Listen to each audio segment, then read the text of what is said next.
ఈరోజు డ్రైనేజ్ వ్యవస్థ రోడ్ల మీదకి వదిలేసింది, శానిటేషన్ పని లేదు.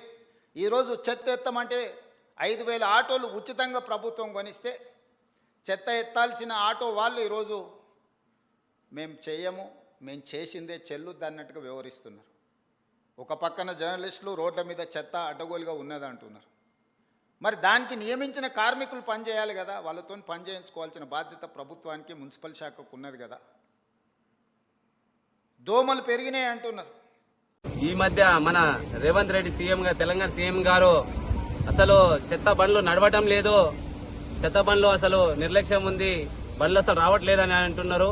ఇప్పుడు బేట్లో చూస్తే దగ్గర 100 నుంచి 200 వరకు బండ్లు మా కార్మికులందరూ కూడా ఆపుకోవడం జరిగింది.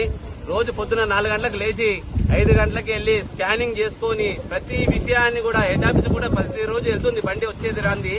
ఇవన్నీ తెలిసా తెలియక మాట్లాడుతున్నాడో తెలియదు కానీ మరి ఇంతకుముందు గవర్నమెంట్ లో 4,500 ఆటోలు ఇస్తే ఈ రోజు 5,000 ఆటోలు అనేసి మాట్లాడము, వీళ్ళు పనిచేస్తలేరని మా కార్మికులందరి మనోభావాలు దెబ్బతినే విధంగా సీఎం గారే ఆ విధంగా మాట్లాడడం అనేది చాలా బాధాకరం.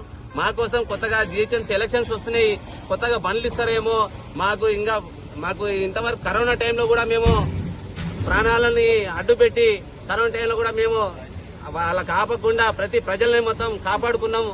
అది కూడా గమనించకుండా ఈ రోజు చెత్త కార్మికులు ఉంటేనే ఆ రోజు కరోనా టైంలో బాడీలు కూడా లేవట్టి మేము బండ్లాలు వేసుకుని తీసుకుపోయిన రోజులు ఉన్నాయి. అది కూడా గుర్తించకుండా మన సీఎం గారు ఈ విధంగా మాట్లాడడం, కార్మికుల మనోభావాలు దెబ్బతినే విధంగా పనికి వస్తలేరు, పని చేస్తలేరు అనడం చాలా బాధాకరం. ఈ రోజు వరకు కూడా 11-12 గంటలకు కూడా స్వచ్ఛ ఆటోలనే టిఫిన్లు చేయడం, స్వచ్ఛ ఆటో దాంట్లోనే కూర్చొని అన్నం తినడము, ఆ విధంగా ఎంత జస్ట్ ఉన్నా ఎంత మురికి ఉన్నా సరే దాంట్లోనే ఉండి ఇంత కష్టపడే కార్మికులను కూడా గుర్తించకుండా ఆ విధంగా సీఎం గారు మాట్లాడడం అనేది చాలా బాధాకరం. కాబట్టి మీడియా మిత్రుల తరఫున కూడా మా స్వచ్ఛాట కార్మికులు ఎంతగానో కష్టపడుతున్నారో వాళ్ళకి తెలిసే విధంగా ఉండాలని కూడా మీడియా మిత్రుల తరఫున సీఎం గారిని కోరుకోవడం జరుగుతుంది.